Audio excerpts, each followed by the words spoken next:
I first realized that Jonathan had a talent for basketball, I believe, when he started walking. When he was 2, he had one of the little basketball goals, and that's all he did in the living room, anywhere he was, just play with that ball, shoot that ball. He's been doing it since he could walk.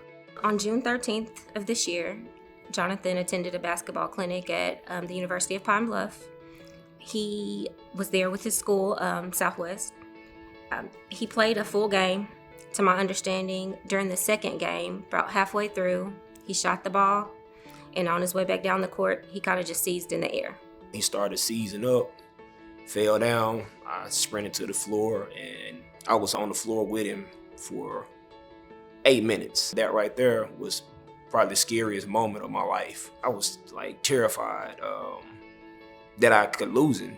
There was a ref that came over and started CPR. That ref did CPR. His coach at Southwest actually started to tell them they needed to go get the defibrillator. They brought the defibrillator in, they shocked him, that brought him back. I mean, if it wasn't for the defibrillator, then CPR wouldn't have done what the defibrillator did. He needed that shock. The coaches that were involved in JT's SAFE, they were a part of Project Adam. Project Adam is a collaboration of children's hospitals that are all trying to bring awareness to sudden cardiac arrest and ways to prevent death from sudden cardiac arrest in the youth. We reach out and identify a champion in the school, and we say, we would love to help you be more prepared to take care of sudden cardiac arrest on your campus. And we walk them through a series of things, like we go out and do a risk assessment. We look at how many AEDs they have, how closely they are related to areas that are high risk, like the gym or places like that. We want to make sure that they can get there within 3 minutes with their AED.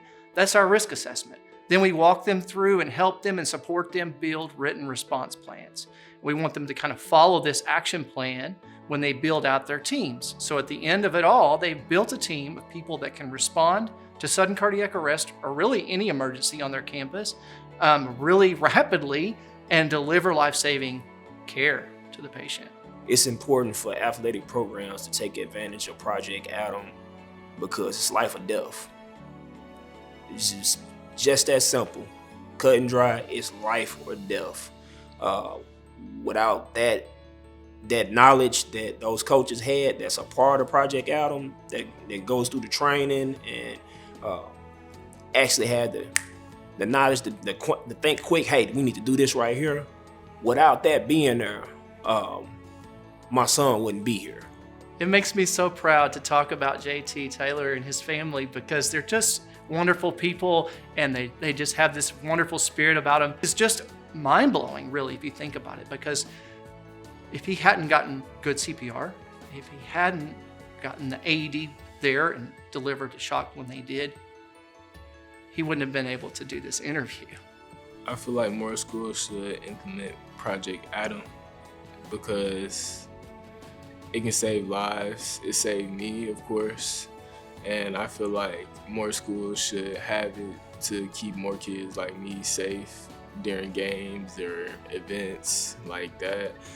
Not having it could be really, really bad. And I feel like if more schools have it, more lives can be saved and more people can keep their child like my mama and dad can.